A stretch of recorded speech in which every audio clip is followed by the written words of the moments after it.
Hello there, ladies and gentlemen, this is Boyce, just coming to you with some Diamond League destruction out of the map Star Station. Spying up here in the top left-hand corner, we do have Vortex as the blue Zerg player. Down here in the bottom left-hand corner, we do have his opponent Red as the red Terran player.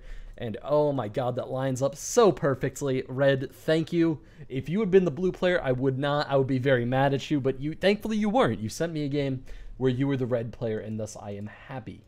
Because, you know, that lines up well. And trust me, people, if you have a name that's like Pink and you send me in a game where you're the blue Zerg player, I'm not going to commentate it. I'm just out of principle. After this moment where Red set the standard for everyone, I'm not going to do it. I know most of you probably don't have the name Pink, but if you're blue and you send me a game where you're the red player, it's not happening. Just, you know what? Make yourself the blue player. Figure it out. Okay, you can get it. All right. I am confident that you guys can hack the StarCraft systems to get that. So anyway, you know, that was a weird tangent to start off on, and I'm kind of in a weird mood today. I didn't get a whole lot of sleep yesterday, and I just got home from like a 5-hour shift, and this is gonna be like in a long video. It's gonna be over half an hour long, and you can tell that by the YouTube, you know, bar at the bottom of the screen. And you know, there's gonna be a lot of tangents in this video. So if you guys are not in to me for my tangents and my random ramblings, just get out. Just don't even bother from this point forward. I expect to see like an 80% drop at like the 10-minute mark, because I'm just gonna go off and talk about crazy shit. If you expect to see a really good game commentary on this game, I'm sorry, it's not gonna happen. And I'm sorry to the players who played this game. It's gonna be hard because this is a long one. And I'm not even good at staying on topic. Like when I wake up in the morning and I'm like, oh, phew, I'm ready to get some commentaries done. And I 5-hour shift after like 3 hours of sleep, and man, I am already out of it, and I'm already going off on crazy tangents about my personal life. And yeah, that's going to be the story of today. It does look like we do have Vortex going for the standard 15 hatch in this matchup. This is, of course, TVZ, and 15 hatches in TVZ are hilariously easy to pull off. It looks like we do have the Reaper coming out. This is, of course, a Reaper that does not require a tech lab anymore. And, you know, Reapers are going to be very, very cool in Heart of the Storm. And I'm really loving the direction that Blizzard is taking with the Reaper, because I feel like they are definitely making them that fast harassment unit instead of like the high risk, high reward unit that they were in Wings of Liberty, because Reapers were units you never built unless you were guaranteed damage or you were in an awful league, because honestly, you know, Queens just absolutely destroyed them. But now that they regenerate health so rapidly, I'm not going to say viable, because they're not viable at the pro level. They are not at all viable at the pro level. However, you can play them in you know, the bronze to diamond leagues. If you get up into like the Masters and the Grandmasters League, there's no way in hell. However, you know, if you're in these kind of lower leagues, I could see it being possible. It looks like we are going to have this Reaper flying around the outside of the base. Extremely speedy creatures they are. It is going to be able to pull on that second queen, so there are a couple of queens here. It is actually not going to be able to get a drone kill here, which is a little bit annoying, but, you know, perfectly understandable. He is managing to just distract this queen, so it will not be able to get that inject down on the hatchery. So this queen is actually completely ignoring her job, and she is not at all good at her job. Oh my god, it looks like, you know, the first inject went down and finished for that first queen before the second one even started for our second queen. So this is probably going to be a creep tumor queen eventually. I mean, I'm going to expect a creep tumor to be coming down from her at any point now. It looks like we do have the 2 Reapers at full health now, and it looks like we are going to see another 2 Reapers on their way. The reactor is coming down from Red onto the factory. I'm not quite sure what's going to be coming out of here. I could see Widow Mines, because Widow Mines, especially at the last MLG, were shown to be extremely, extremely potent. However, at the same time, Hellions and Hellbats are a pretty favorable unit for Terrans at this point, because there's a lot of stuff that Zerg just don't quite get how to deal with yet. We do see Vortex going for that Roachborn, which will be scouted out, and it looks like we are going to have the drones getting taken out quite a bit here. These are very annoying Reapers at this point, and again, Reapers with just their insane health gain are going to be able to do a lot of damage to bases without dying. It looks like one Reaper is going to be taken down here, but it's not going to matter. The Queen is going to, wow, stay alive. Oh my god, I can't believe these Reapers are going to need to back off before sniping the Queen. They might try to dive in there and get him again, but I'm just not sure, because there's quite a few Zerglings here. It looks like the Reapers are going to be moving right on back up to full health because they do have, of course, have that amazing combat drugs or whatever. Yeah, combat drugs. It's actually called combat drugs, even though they only work out of combat. Come on, Blizzard. What is up with you in naming mechanics? That is complete misnomer. Blizzard. Come on. It looks like we are going to see Hellions on their way out from red. The second command center is now currently building. He's a lot a bit behind in economy. I mean, actually, whoa, he is not a lot of bit behind in economy. We do see an extreme committance to Zerglings here to prevent any sort of harassment, and that means like no drones at all. It looks like we even see a lot of roaches coming out, so we are going to have a pretty big push from Vortex coming out here.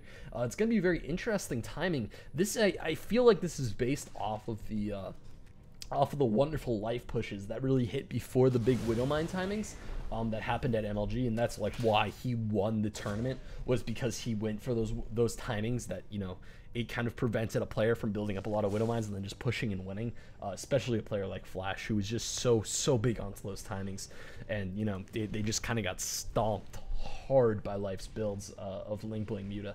But I'm not sure how that's going to work out with these roaches, because Link Bling Muta very much works off of having a very fast army. Now, of course, since he's facing off against Hellions and not Widowmines, this is a pretty favorable composition, especially because, you know, the Reapers are the backup to this army, and Reapers are not exceptionally good units against roaches. They're not actually, no, they're pretty awful against roaches. They're reasonable against Zerglings, but they suck against roaches. Roaches absolutely stomp them into the grounds. It looks like we are going to see Widowmines popping out at this point, but it looks like there will only be 2 out by the time this attack strikes, and neither of them are going to have drilling claws. And here we do have the attack coming up, and oh my god, the supply depots don't get up. This is not what you want as a Terran player. This is not what you want at all as a Terran player. It looks like the Widowmines are going to be going off here and taking out a fairly healthy amount of Zerglings, but this is bad. This is bad. The army with awful timing has not pulled back yet. Where are the Reapers? Did the Reapers just get swallowed by the Zergling army? Oh my god, no. Alright, so it looks like we only have Hellions out from red right now, and this is absolutely horrible. It looks like the entire main base is going to get completely devoured by the Zerg swarm at this point. No, how did this happen? I don't understand. I don't get it. It looks like Widowmines are you know, dealing damage to roaches, but you know, they're Widowmines. They're not especially efficient at taking out the roaches. 2 Widowmines are about to, 1 Widowmine is about to pop out. A second Widowmine is, whoa. Wait. Okay, so if you destroy a reactor, it just moves the production queue from the second unit over to that second unit. And then it stops the building, but it pauses it at like 38. I did not know that at all. Oh, Red teaching me new stuff about the game. Very interesting. It looks like we are going to have the movement of the Widowmine, but, you know, without a burrow, that's going to be absolutely wrecked. And here we do have the other Widowmine moving out. It will get the burrow down. It will get a nice little kill onto a couple of those Widowmines, but honestly, he built a planetary at the natural. I can't believe that actually worked. There's a planetary down at the natural, and I don't think this army will be able to break a planetary, because none of these units have upgrades, and it's a planetary, and planetary is absolutely roasty toasty through Zerglings. It looks like we are going to have the Zerglings doing their best to deal a lot of damage to this planetary fortress, but the planetary fortress is going to be defended by the SCVs, and wow, Red's gonna hold on. Red is actually going to hold on in this game. He doesn't even lose too much tech. He loses his barracks, but he doesn't lose either of his really big structures. He manages to keep the starport alive. He manages to keep the planetary fortress alive. He manages to keep the orbital command alive. So there is still going to be mules mining from Red. How the hell did this happen? Red, how did this work? Vortex, build air. Literally, just click on this button. This is the layer button. And then you build a spire. Vortex, build air. Please God, build air, Vortex. You would win the game instantly if you just built air. This Widowmine is a freaking champion. You know, it's a robot that drills into the ground, but it's a Mr. Sergeant robot. I'm not even kidding. This guy, if he was in the army, he would be in like a commanding class. I don't actually know the army hierarchy or what ranks have what jobs, but he's a sergeant, man. He's a sergeant, and I know that word as a general thing that gets thrown around a lot. Yeah, that's right. That's right. I know some military terminology. I don't know like half of the ranks, but I know sergeant, and I know private, and I know corporal, and I know colonel. That's only because colonel is spelled really, really weird, and then you pronounce it like a popcorn kernel. And that was one of those tangents that we are all going to be seeing today. Yes, ladies and gentlemen, that was a tangent. That was definitely a tangent. I have no idea what the hell I was just talking about, but it was something. It looks like we are going to have the planetary fortress in a kind of awkward position, because this is actually a spot, if you can't tell, where the planetary fortress can't cover the orbital commands. It can't. I don't know why he flew his orbital commands so far out here.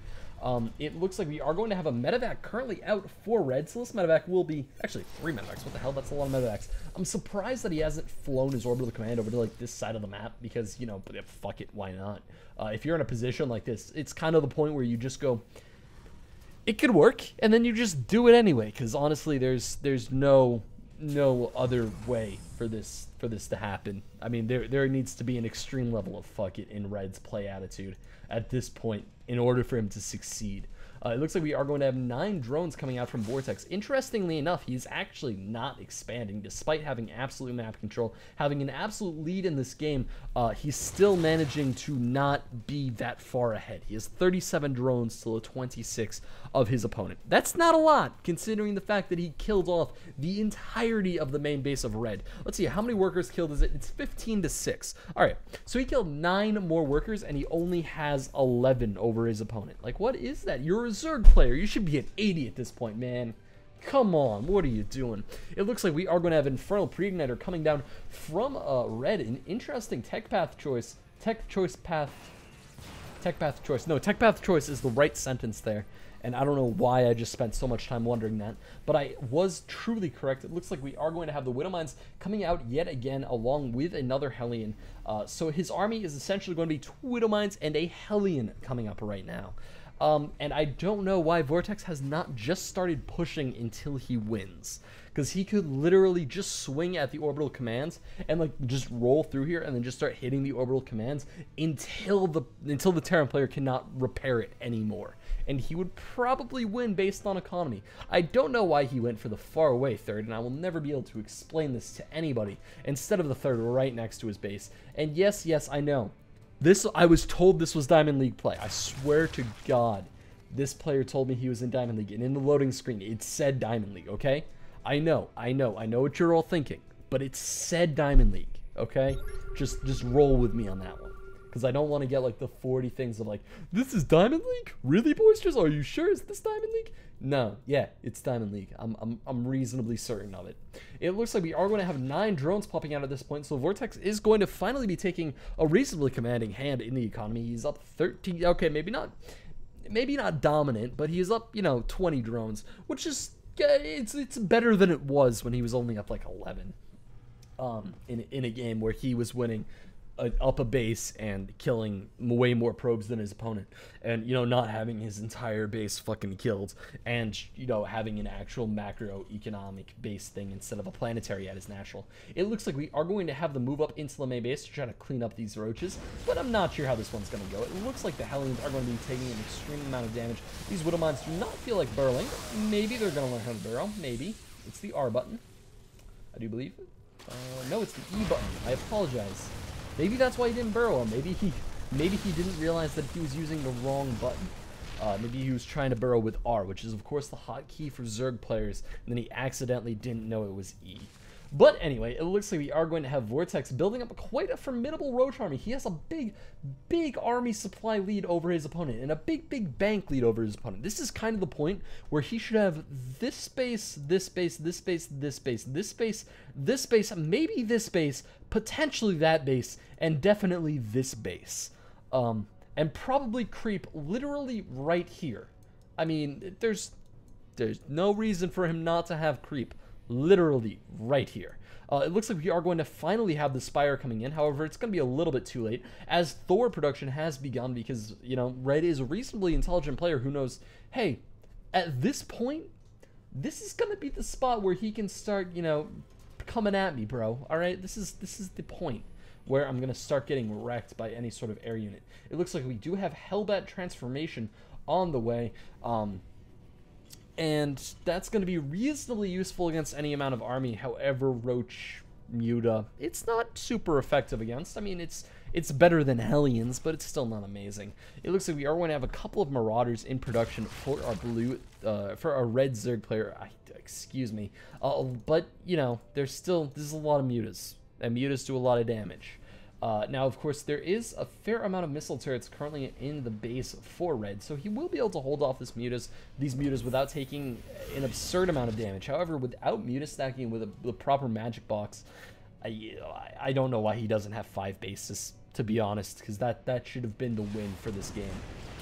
It looks like we are going to have the movement from the mutas. However, they're going to be going for the Marines and absolutely stacking up and getting completely fragged by the Thors. That is not the correct decision to make in this battle. It looks like they are going to be moving right up into the main base. They will be able to snipe off quite a few SCVs, so that will only extend his worker lead. That should be about 4 times larger than it currently is. And as this goes on, I don't know how the Terran player plans on getting back into this game. I really don't, because this is a bad situation. It looks like we do have 2 Widow Mines going off and showing their absolute dominance over Mutalisks and all flying Zerg creatures ever, and those 14 Mutalisks have been taken down to 9, so I'm not actually sure if that was really worth the 8 drones he managed to, or the 8 SCVs he managed to kill. Okay, now it's down to 4, now it's down to 3. So he is definitely not being cost efficient with this Muta harass. Alright, now it's down to 1. I don't know why he has not killed that one yet. There we go. Okay, so all the mutas did just get sacrificed to the not the Protoss gods, the Terran gods of war. Perhaps he's trying to convince him to go more heavily into Thor by showing him how terrible he is at Muta Micro and how much he actually does not need additional Thors. It looks like we do have roaches pumping out and into the main base of Vortex, so this is a lot of roaches. This is like an A-move amount of roaches, approximately. Interestingly enough, we have 5,000 minerals coming out from the Vortex, but literally not a macro hatch anywhere. I mean, like, this is literally the point, and I've said this in a couple games before, where you just drop 12 hatcheries, like, in this general area, and then you just hold SZ and right-click on their base. And, you know, you can probably win with that. It looks like we are going to have the engagement happening onto the main base of red right here. However, with a heavy Marauder force, he is going to be able to make a reasonable trade with this Roach army. The Roach army making some interesting positioning choices. It looks like a Thor with some wonderful micro will get picked up by the medevac. The Roaches will be able to clean up here, but I don't know if that was anywhere near cost efficient enough to actually warrant this battle. And there goes the pickup onto the rest of the units by red. And that was really, really not good for our Zerg player. He should have won that fight by way more of a landslide, but honestly, it was just an absolutely awful positioning choice. I'm very surprised he has not just gone for the throat with Zerglings, because, you know, Zerglings wouldn't be able to take out the planetary. But if you just A-moved in, they would be able to take out every SCV in there before the planetary managed to kill them. And it looks like the army does manage to win and take out the roaches because there were SCVs repairing the Thor. I don't know how this is happening, ladies and gentlemen. I know you're going to be asking me, are you sure that this Zerg player is in Diamond League? And again, I swear to God, I am reasonably certain, or the loading screen lied to me. It looks like we do have 11 more Mutalisks on the way, because of course when your opponent has Thors and Marines and Widow Mines, what you want is going to be the Mutalisk play, especially when you can't actually manage to mass up enough Mutalisks to do a reasonable amount of damage to actually snipe off a Thor. It looks like 2 Thors are going to be done here, so let's see exactly how many volleys it takes for them to take out all of the Mutalisks. Is this going to be an A-move or a magic box? That is the question on everyone's mind. No, it's just going to be a flyover. There we do have a reasonable magic box attempt here. And he's doing an okay amount of damage. However, the pickup on the Thor was absolutely beautifully executed, and the pickup on the other Thor, oh my god, this micro is just wonderful. I am quite impressed here. I am loving this. He is absolutely wrecking these Mutalisks by just picking up the Thors and bouncing them back onto the ground. This is ridiculous. And yet again, we have the Protoss player banking 8,000 minerals. So actually, you know, this is the point where I start agreeing with you. I don't know if this Zerg player is in Diamond League. I really don't. Because I feel like this is like the Zerg game that I play better than. And I'm in golds. I'm not that good of a player, but I'm pretty sure that I have never actually hit 8,000 bank. unless I already have like 9 bases and 80 drones, and I'm literally just waiting for my opponent to leave the game because I don't feel like building Mutalisks to hunt down all his flying buildings. And I'm just kind of lazy like that. It looks like we are going to have Swarm Hosts coming out, which is an interesting choice. The Corruptors are also on the way. Hive has not even started yet. A very interesting tech choice because, you know, Corruptors are basically useless against this army. I mean, there's a lot of medevacs, but other than that, there's really nothing for them to kill at all, and he only has 1 of them. It looks like the Swarm Hosts are in an interesting position here. They are going to be able to do approximately 2 SCVs worth of damage before going down here. And the scan is going to be taken out and take out both of those Swarm Hosts with them. So that's pretty cost efficient, I would say, for the Terran player. And here we do have the move in, and oh my god, is this game really going to start going downhill for our Zerg player? I need to check this email. I need to like go back and check this email and make sure that it said Diamond versus Masters. Because like the Terran player is playing this beautifully. I mean the micro I've seen in here is beautiful. The macro is not wonderful, but again, he got his entire base sniped by a cheese and then he just kind of stuck here. So that's actually reasonably high level of play. But the Zerg player I don't get. I don't get how this would be possible to happen. I really don't understand. It looks like we are going to have the Widow Mines coming down and, you know, sniping off some Zerglings. And this is actually painful to watch. It's painful to watch a Zerg player with 9,000 bank start losing his tech. And he's actually going to lose his entire base here. I don't think there's really a way for him to defend this at this point. We do have 12 Zerglings on the way, but that is not nearly anywhere close to enough to defend this. We do have quite a few overlords, you know, the flying fat cow things, managing to run away from the army here, but I'm really not sure if it's going to be that effective. It looks like the queen is going to get sniped here, and the layer is going to begin going down. Of course, still no hive. The spawning pool has begun construction on the opposite side of the map. It looks like we do have a Hydralisk Den and a Roach Warren coming down. He could basically just stop building drones at this point because he's never going to need any more income for the rest of this game, except for possibly gas if he continues to decide to choose very high gas costing units that are very awful against Thors, unless you're actually good at microing them, or, you know, at least better than a Thor player at microing them. And he's proven quite a few times that he is not. It looks like we don't have the layer actually starting on the other side of the map, which is an interesting choice. I mean, I certainly would have started my layer as soon as I realized that my other one was going to go down, just so that I could, you know, speed up the tech process, because now he's going to need to wait for the spawning pool to finish, and now he can start building the layer, which of course he hasn't done yet, so the layer has not been started yet. It looks like we are going to see a slow move out from the Terran player across the map, which is going to absolutely wreck through the Zerg player, and I have no idea what the end game for this Zerg player is. I have literally no clue, because basically all he's done so far is build Roaches, Zerglings, and Mutalisks, and then run them into suicide situations against a lot of Widow Mines, and against some Thors, and against beautifully micro Terran units just in general. So I would just like to take the time to say good job to Red. This was a beautifully held game. And I don't know how he managed to kind of turn this around, because at this point, that's basically what's happened. He has completely turned this around. There's now 4 bases for the Terran player against 3 for the Zerg, despite the fact that he has now broken 10,000 in the bank. Oh my god, he has 10,000 minerals banked. I do not understand this at all, and I'm just going to keep on ripping on the Zerg player, because I don't know, I felt like I haven't had a good, like, rage at some random person in a while, and I feel like it's time for that. So, you know, it's just gonna be, there's gonna be quite a bit of rage in this video, and I know that there are plenty of you that got kind of turned on by that, and they're like, well, you're kind of a jackass, you're not that good of a StarCraft player. But I feel confident that I would be able to pull this game off as Vortex.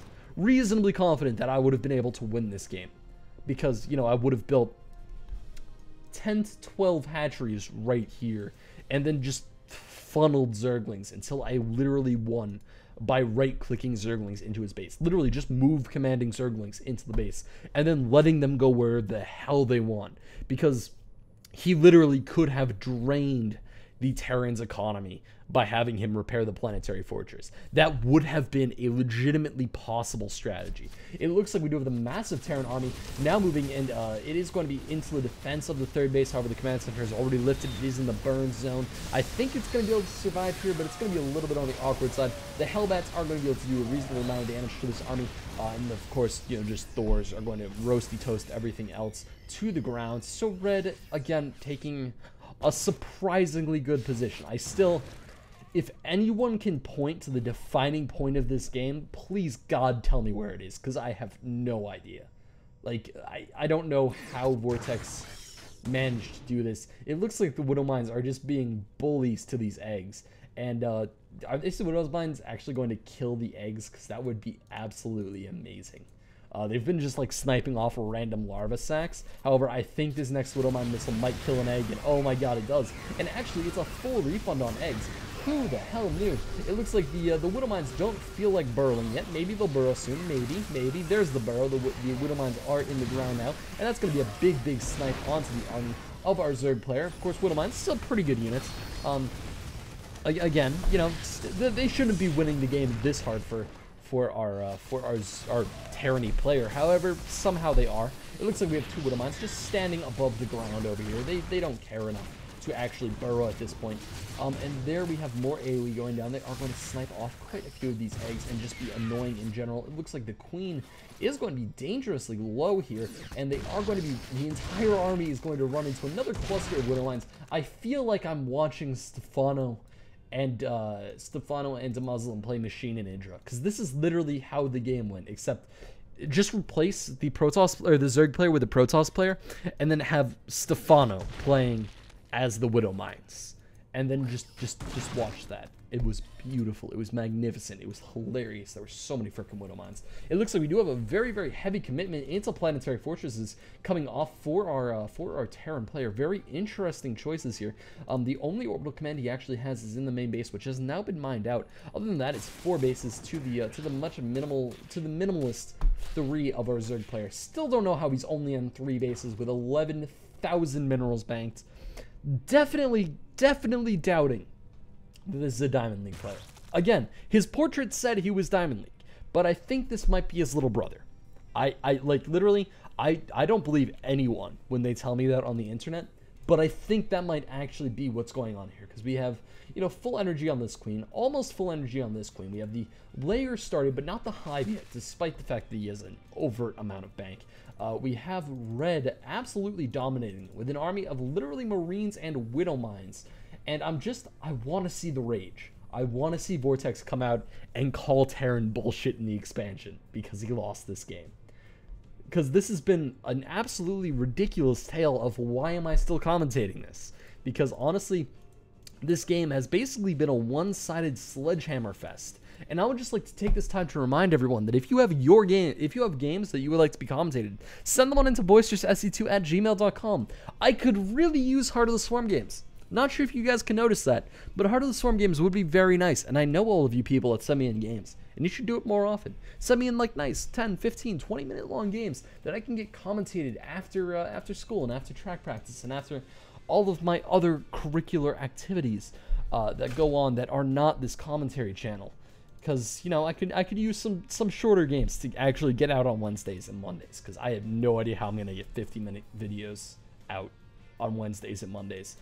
Because, you know, my voice starts dying, and I start going off on a lot of random tangents, and I start just hating on people after like the 40-minute mark. It gets actually depressing.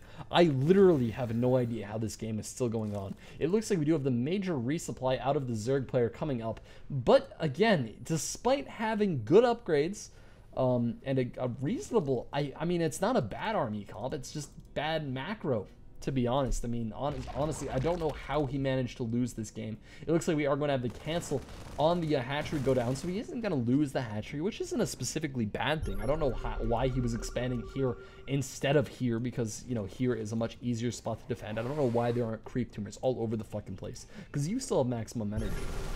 However, I mean, it's the truth. It looks like we are going to have a little bit of engagement going down here, but with Widow Mines, there is going to be an extreme amount of splash going down on this army. It looks like we do have the Seeker missiles coming in, and oh my god, the Seeker missiles. Ow! That was some damage. That was not fair. However, even then, the Locust still doing an amazing amount of damage, and there will actually be a win for the Zerg player on this engagement. Oh my god, I can't believe that happened. We have a lot of the Ravens going down. Okay, maybe not a specifically win-win. However, it was a win, and if I had my webcam running, you know, you could see me air quote right there. But, you know, it was a win, and I would just like to say that if any of you have actually made it to this point in the video, congratulations. I have a feeling that I could go get up and like go get a cup of water and just like set it to one of these player cams, and like nobody would call me out on it because nobody would get to this point. So if you're still watching, kudos. I gotta love you for sticking with it. That's very, very impressive, because this is really, really deep into a game that I probably shouldn't have commentated, but that I don't have time to restart and get another game out running, because all the games I have are like an hour long. So anyway, we do have Red still just managing to kind of sit here, and the Hydralisks are going to come out, and they're finally going to kill off the Ravens. However, I still can't explain this game. There's actually no explanation to be had here. I don't understand. It looks like we are going to have quite a few Locusts getting sniped off here. The Vipers are there, but they're not doing anything. You know, they could be casting something. They don't have Blinding Cloud, but they do have Abduct. I mean, I guess they could abduct the Thors. However, Locusts still, you know, his bank hasn't gone down below 10,000 since it went above 10,000. So this is basically, you know, one of the worst Zerg macro games I think I have ever watched. Because there should be like 4 or 5 hatcheries in there, just constantly pumping Hydralisks and constantly pumping Roaches, and it just doesn't exist at this point.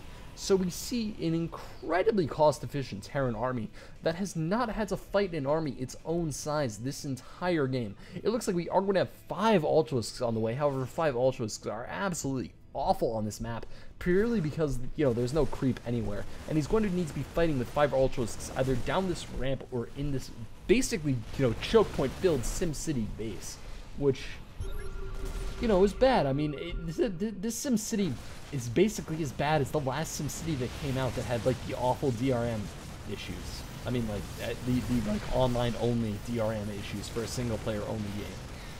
And that's basically what's going on here. It looks like we are going to have the Ultralisks kind of hiding in this position, but the 3-1 Marines will be able to deal a lot of damage to them, and the little tiny wall areas spawned by the Ravens are going to be quite annoying. And there we do have all of the Ultralisks going down. It looks like we are going to have a pull on the drone lines, and Vortex calling the GG. And that's going to be the end of this game. And it was a lot of hate from me, gotta say. But, you know, Red really stuck with it. I gotta respect the man for not losing this game. I have no fucking clue how you managed that, Red. If you can, like, transcribe in the comments what was going through your head when you were like, I'm winning this game. You know, I am actually physically winning this game. How is this happening? If you could include that in the comments, I would love it, because I have no clue how it happened. And again, swear to God, if you guys have a game that needs to be commentated, I'm about to go back to Team League games, just because I have like 3 of those sitting around that I should commentate, but I haven't, because I said I was going to be done with Team League games, and I also said I was going to commentate more often. And neither of those have happened, because I just really haven't actually hit the same amount of replays I had during the entirety of Wings of Liberty. And, you know, this commentary definitely got a little bit mean, and I promise I won't be as mean to you as I was to either of these players.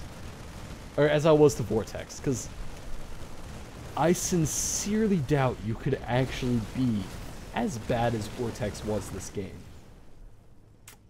I actually... Oh, it was unranked.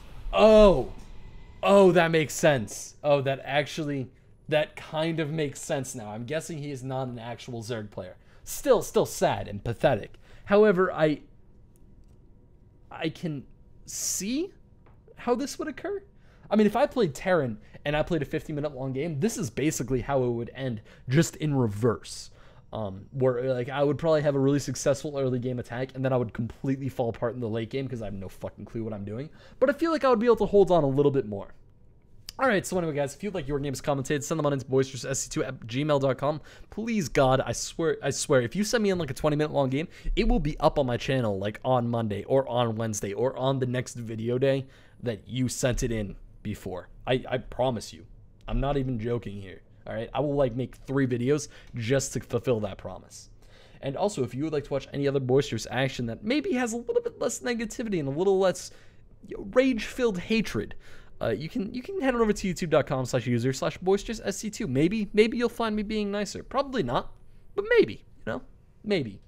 So anyway, guys, this is Boisterous signing out.